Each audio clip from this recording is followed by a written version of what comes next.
Hey everybody, it's Shaman Sister Sin, and you're listening to the Meditations and More podcast here on thelittleshaman.com, brought to you by shamanspiritcenter.com, transrelational healing, and littleshaman.org. That's me, the Little Shaman. Today, I wanted to talk to you about something that many people wonder, and that is how narcissists are made. A few caveats before we begin. Number one, no one really knows for sure how narcissistic pathology is created per se.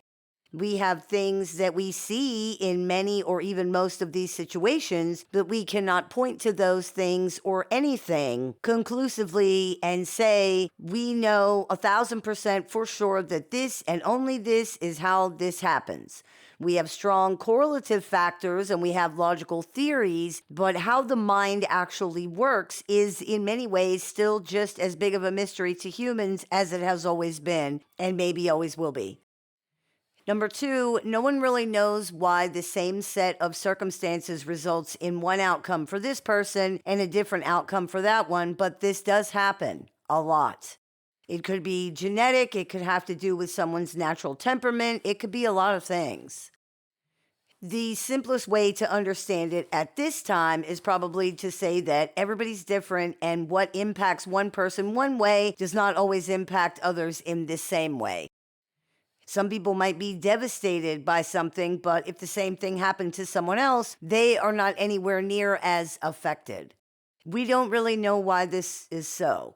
Again, we have theories. Those will remain so until something either proves them true or proves them false. When we look at narcissistic pathology as a thing, it is defensive in nature. This is a person constantly on the lookout for threats and attacks. They seek power and control because these things seem to be viewed as necessary to combat a core vulnerability. In other words, pathologically narcissistic adults feel vulnerable. They feel weak and powerless, so they seek power and control as a way to address those feelings. Those feelings cause distress. They're uncomfortable. That's a defensive strategy. I fear that you're going to take advantage of my weaknesses and my vulnerabilities, so I need to make sure that you can't do that by being in the one-up position where I am more powerful than you somehow. And the you in that sentence is literally everybody in some way or another. Narcissists have a pretty hardened, dark outlook in general, coupled with and likely created by a fear-based orientation to the world. And they seem to feel like a target due to their vulnerabilities and due to their belief that everyone is operating in this same way. They're only out for themselves. They're looking for any way they can to get over on everybody else. So narcissists need to be sure that they secure the power position for themselves. That way they can make sure they're not the ones being taken advantage of by anybody. This is accomplished by different things, seemingly dependent on the narcissist's natural inclinations and temperament, as well as what they have found works for them. Narcissists who are naturally more aggressive and assertive may be violent or bully types of people because this would be what is more natural for them. Narcissists who are naturally less aggressive and less assertive might be manipulative victim or martyr types because that would suit their natural temperament better. Some might be a little bit of both or even neither, depending on the situation or their role in it. This is, for example, the difference between what we call overt and covert, or vulnerable and grandiose. These are more labels or categories for expression of behavior than anything else because the motivation behind them is the same regardless. The reality is that all narcissists can be and often are both, but generally they're more one than the other based on their natural temperament and things like that. People sometimes find covert narcissists more frightening or more dangerous, for instance, but this is largely due to how difficult they are to identify and to recognize. Covert means hidden. This is the same for all of the various quote-unquote types of narcissists, by the way. Most of these things are just categorizations of behavior. The people these categorizations apply to are not really different from each other. They're just doing different things or exploiting different situations. A guy who robs a bank and a guy who holds up a store are not really that different from each other, and neither of them are all that different from a guy who punches somebody on the street and steals their wallet. A thief is a thief is a thief. They've all got the same motive and the same mindsets. A covert narcissist and an overt narcissist, or a vulnerable narcissist and a grandiose narcissist, all these people have the same goal: achieve power and control in order to address their core vulnerabilities. But what are these core vulnerabilities? Where do they come from? What drives narcissistic personalities to seek power and control over other people the way that they do so constantly? Is it power for its own sake? What's the reason? The answer, which might surprise some people but will also make perfect sense to other people, appears to be fear. Narcissistic personalities are very fearful people. They aren't constantly scanning the environment for threats because they think that's fun. They're afraid.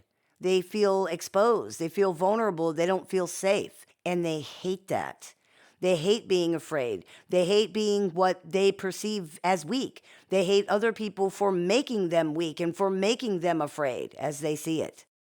Narcissists appear to view the world as being full of finite resources that everyone is competing for all at the same time, at all times, in as cutthroat a manner as possible.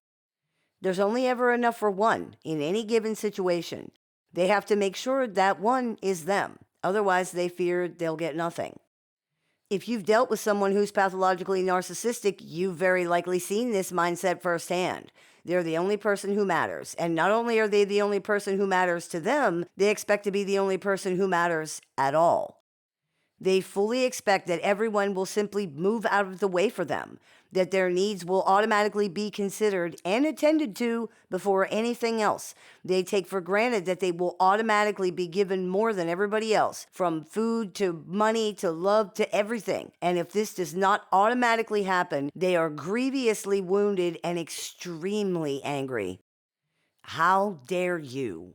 How dare you insinuate that they don't matter at all? How dare you attempt to only give them crumbs? How dare you be so selfish?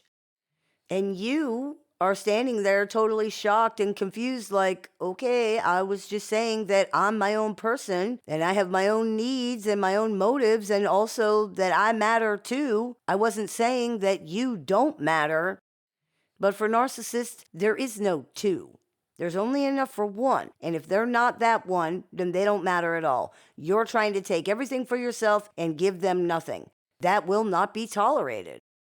It is a very simple equation. If you or anybody else matters, they don't. That's it. There's also the fact that they genuinely do not appear to understand that other people actually do matter. They're just not built to be able to see that.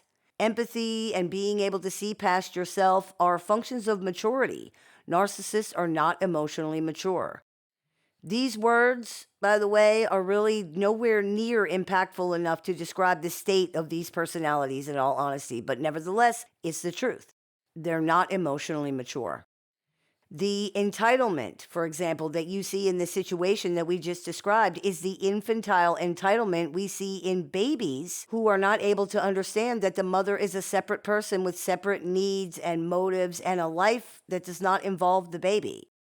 The mother exists only as a caregiver for the baby as far as the baby can understand, and the baby's needs are the only ones that exist. That is natural and necessary in a relationship between a caregiver and an infant. It is disastrous in any relationship between adults. If babies are not tended to, if they're not taken care of, they'll die, plain and simple.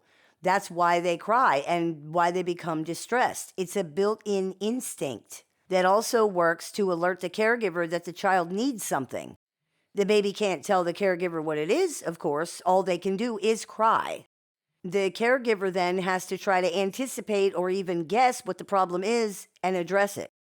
Anyone who has taken care of a baby knows the hysteria that can be provoked in a baby by not getting their needs addressed. This is because not getting their needs met results in death. And since they can't get their needs met themselves, they have the instinct to cry in order to make sure that these things are taken care of. With very few differences, this appears to be exactly the way that adult narcissists operate. They don't seem to be able to address their own needs, so they need to induce other people to do it for them. They are dependent in this way. If they cannot induce others to do it for them, there's often a big reaction, and it always comes down to that same infantile entitlement. This is why they so often insist that you should have anticipated their needs or been able to read their minds and know what they needed or what they wanted or what was wrong or whatever, and address that and fix that and done that for them. That's your job as far as they see it. That's what's normal and right and fair. They don't have to do that for you, of course, but you do have to do it for them. That's your job. That's what's expected out of this relationship. Again, there's that infantile entitlement. This is a ridiculous requirement between two adult human beings. It's not your job to read another adult's mind or address their needs. They need to do that for themselves as adults, and if they can't, it's still not your responsibility. It is what it is. To take that kind of responsibility for others onto yourself can create codependent relationships, where one person is the adult caretaker and the other is an emotional child. These relationships are usually unbalanced and generally toxic. These dynamics are also dangerous when dealing with narcissists in particular because they feed into not just this person's refusal to take responsibility for themselves, their own feelings, and their own behavior, but it also perpetuates their feeling of powerlessness. They feel controlled by the other person and at that person's mercy due to their dependence on that person. At any moment, the person can decide that they don't want to take care of the narcissist anymore, or they could decide to leave and abandon them or take advantage of them somehow. The narcissist's dependence on their quote-unquote caretaker makes them feel vulnerable and controlled. So they endeavor to control the caretaker, because if you control the person who you believe has all the power, then you have all the power. Not that this is understood by narcissists on any such deeper level, of course. The majority of the time, it appears to be predicated on feelings more than anything rational. I feel controlled, therefore I am controlled, and I need to control the person who is controlling me. I feel powerless, therefore I am powerless, and I need to take power over the person who is exercising power over me. That's what it's all about. This is, for example, why many narcissists will accuse you of being controlling, because you will not allow them to control you.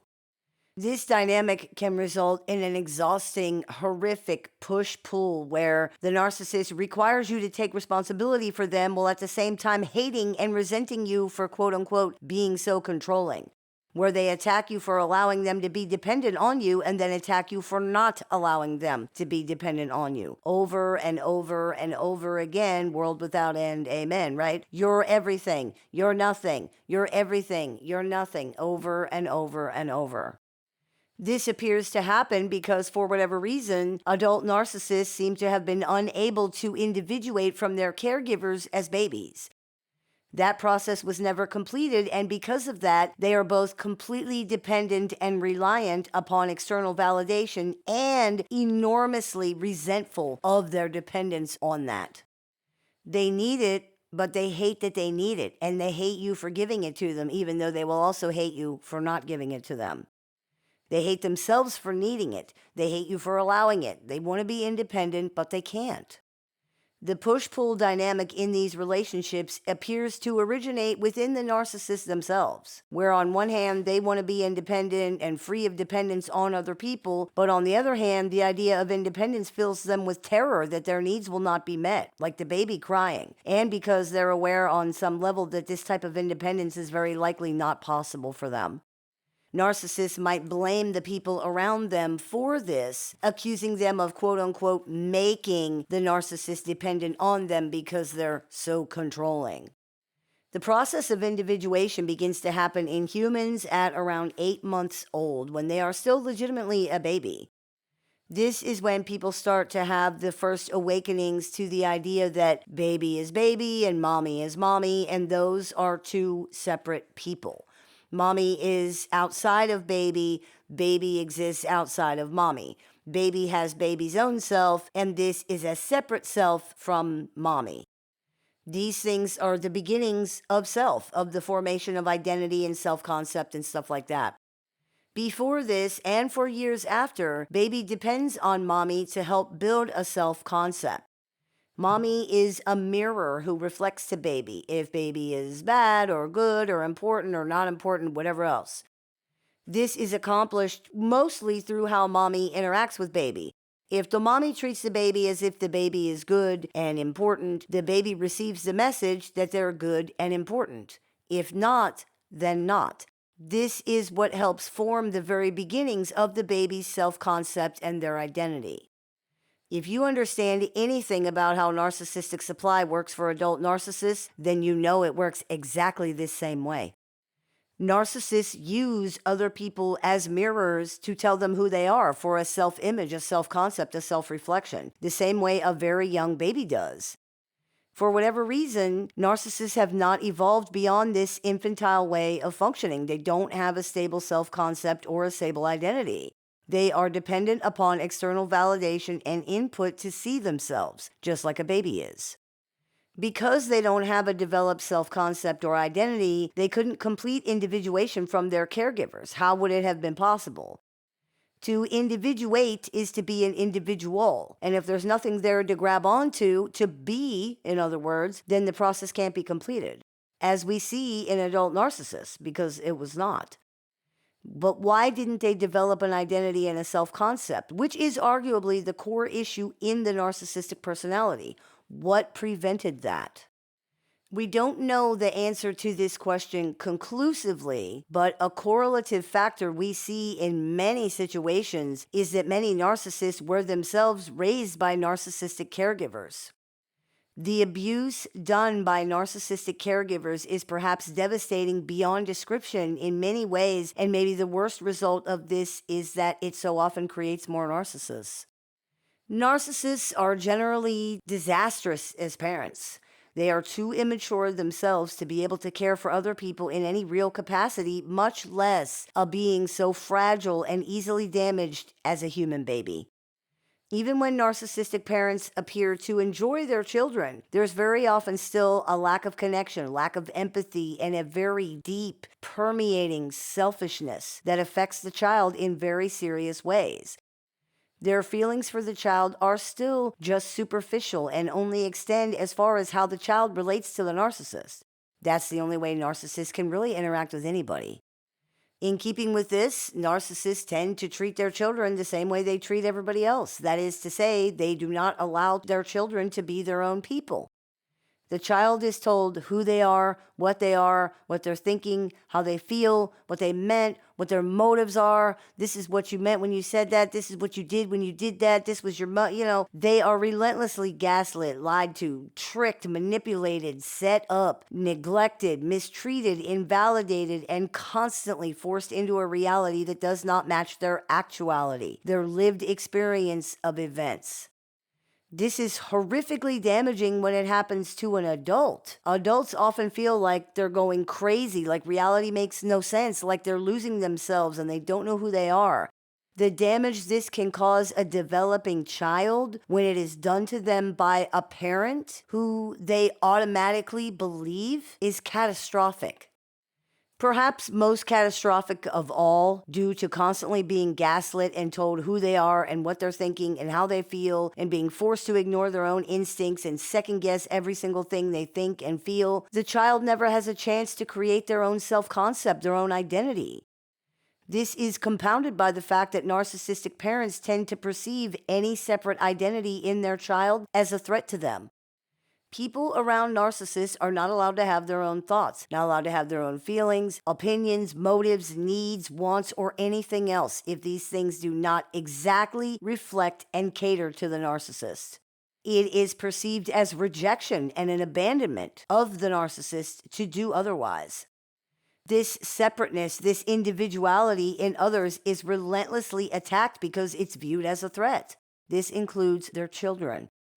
The child's identity, whatever it could have been, is essentially smashed out by the narcissistic parent and replaced with a mirror of their own. You can see the depth of the problem here then, because beyond all of the egregiousness of this on its surface, there's an even bigger issue underneath, since the narcissistic parent does not have an actual identity either. They have stomped out the child's identity and replaced it with the shadow of a reflection of a ghost. The child has nothing real, nothing stable that they can grab onto in order to ground themselves or combat this infiltration. There's no safety, no stabilizing force. There's no self. There's nothing there. The child is left with nothing, just an empty field in the aftermath of a complete annihilation. This is often made worse by the fact that many narcissistic parents also teach their children nothing in the way of how to deal with things or cope with the world or even basic life skills. People raised by narcissists must often learn these things on their own. And in the case of the people who themselves become narcissists, the only real, quote, skill that they seem to have learned is how to be dependent on other people to do all these things for them. Many narcissistic parents instill this dependency in their children somewhat intentionally, in the sense that they want the child to remain dependent because, again, they perceive separateness and independence away from them as abandonment, as rejection. Spoiling often falls under the category of this created type of dependence. And to be clear, we're not talking about some lofty or different definition we're talking about actual spoiling of a child. Giving them whatever they want, no matter what, never telling them no, never letting them fail, never giving them consequence or imposing limits of any kind, never letting them face any natural limits or consequences, never correcting them, never disciplining them, never teaching them how to share or to consider other people, never teaching them self-control or responsibility. That is spoiling. There are many people who believe that spoiling is separate from abuse or neglect. It's not. Spoiling and overindulging children harms them, sometimes irreparably.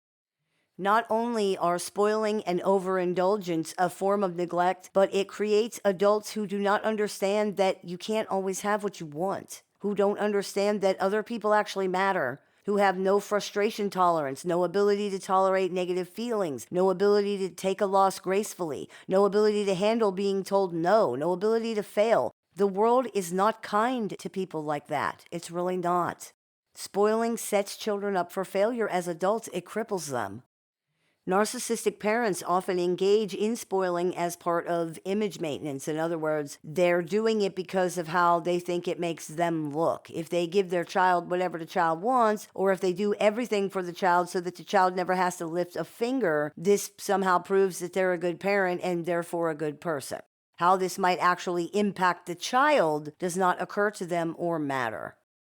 They might also be doing it because of how they feel something is reflecting on them in another way. For example, a narcissistic mother or father might defend their child and never let them face consequences outside of the home because they view the child as an extension of themselves and their parenting, therefore the child can do no wrong.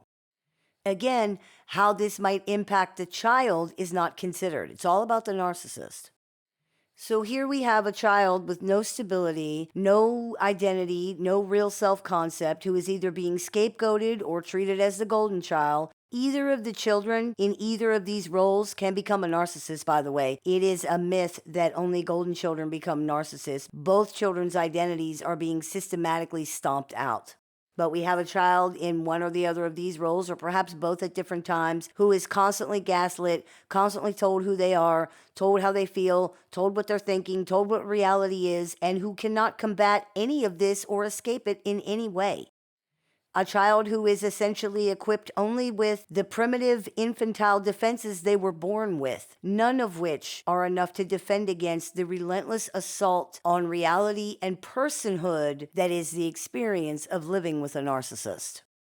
Some people in these situations will be able to develop at least some self-concept and identity of their own in spite of the constant inundation, and they will be able to individuate.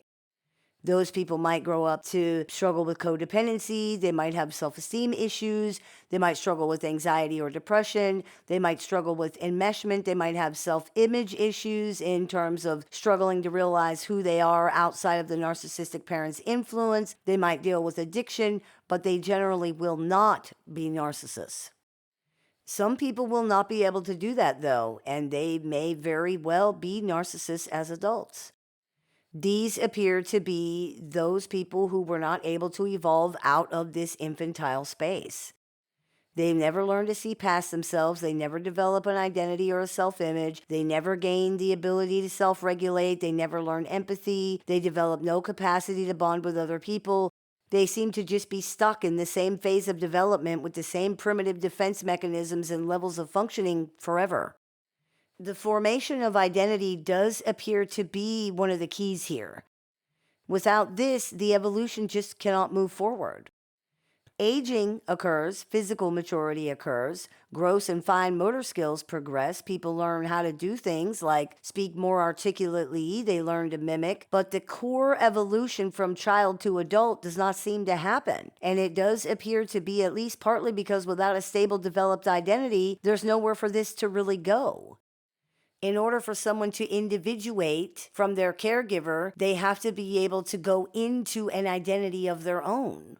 If they're never allowed to have one, how are they going to do that? The evolution just stagnates and runs in a circle, and all of the things that they should have developed with maturity, empathy, internal locus of control, ability to delay gratification, responsibility, frustration tolerance, ability to address their own needs, broaden perspective, self-control, mentalization, to name a few, just don't happen. The mindsets, mechanisms, functions, and everything else don't just sit there in a stasis of time, though. They go through their own maladapted, pseudo-evolutionary process of sorts, concretizing and becoming a self-perpetuating machine that uses itself to fuel itself in pursuit of survival. It can't integrate new information very well at all, tending to circulate the same few things over and over and over with very little deviation or change. The victim is always the victim. The hero is always the hero. And all information is viewed through that narrative lens in the service of perpetuating the one-dimensional idealized image of themselves they have tacked up on the wall of their minds in place of an actual identity. Virtually all of the behaviors and the mindsets we see from these personalities are natural outgrowths of the lack of these things. They are the natural result of the lack of evolution and growth here and the pseudo-evolution that takes place instead. These things are, in many respects, the natural state of such a primitive and arrested human being. The problem is, of course, that we are not primitive human beings anymore for the most part. We have learned to live together cooperatively, and the only way to do that effectively is by having empathy and consideration for other people. As we've discussed in previous episodes, when there are too many antisocial personalities like narcissists in society, it becomes unsafe and ineffective. Eventually, if antisocial personalities were to outnumber the pro-social ones, it would cease to function at all. This is one reason the legitimately increasing numbers of narcissistic personalities alarm people. Society can only support so many of them before there are serious problems.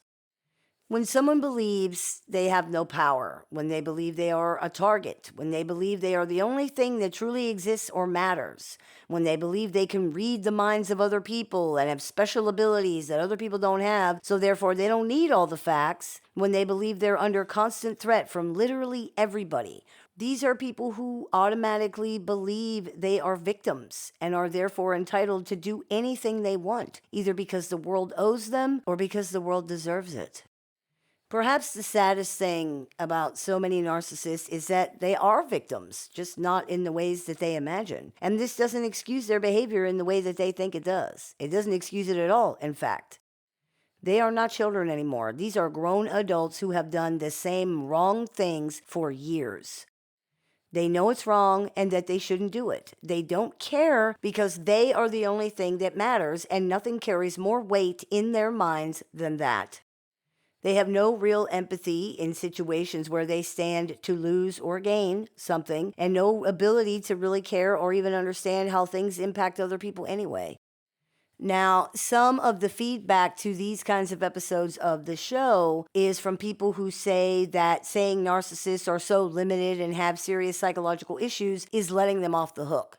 And some of it is from people who say that holding narcissists accountable is being too hard on them because of these issues and limitations.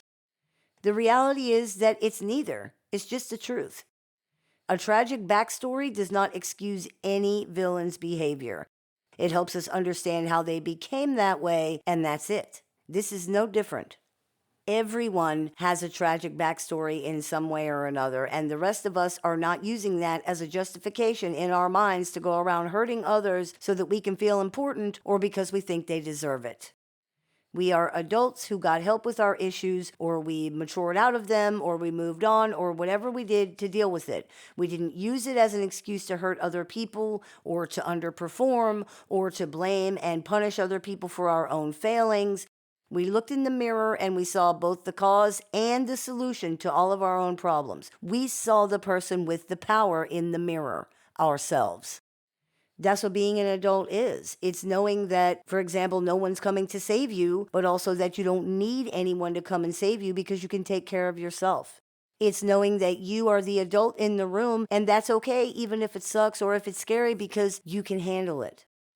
It's knowing that you have the power over your own life. This, of all things, narcissists can perhaps never really accept or understand. More's the pity.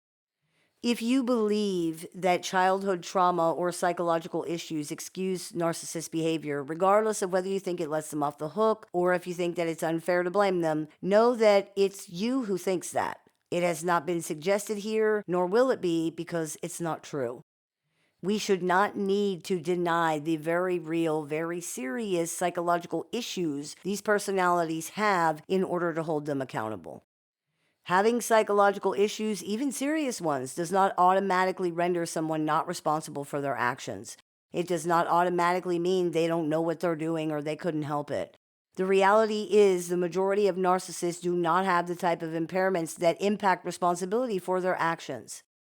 It's never been a defense in court, for example, and it never will be, nor should it be. It's not that kind of psychological issue. What narcissists are is sad in many ways, and there are those who find it difficult not to act on their sympathy in these situations as well. Just remember that you do so at your own risk. This person will not recognize or appreciate the effort, nor will they feel compelled to respond in kind. They are not built that way. In point of fact, they are driven to take advantage of people who try to help them because they cannot understand this way of thinking and they do not believe in it. They really seem to feel that anyone who cares about other people, and especially anyone who cares about them, is a fool who gets what they deserve. The sooner we accept that, the safer we'll be. This person is not a child. They're not an animal that has been wounded and doesn't know any better. They're not a romanticized villain in a movie or a TV show. Narcissists are real adults in the real world who understand the difference between right or wrong and are really hurting real people anyway. That's the reality of the situation. Because of their many serious deficits, they don't care or really understand why some things are wrong, but that actually doesn't matter. They know, and knowing is all that's required to be held accountable for their actions.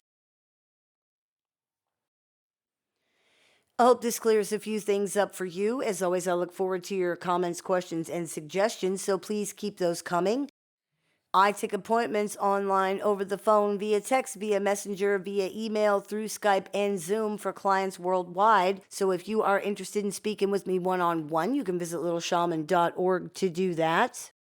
I have several books in publication, so if you are interested in picking up a copy of any of those, you can visit littleshaman.org to do that, or you can find them on Amazon.com.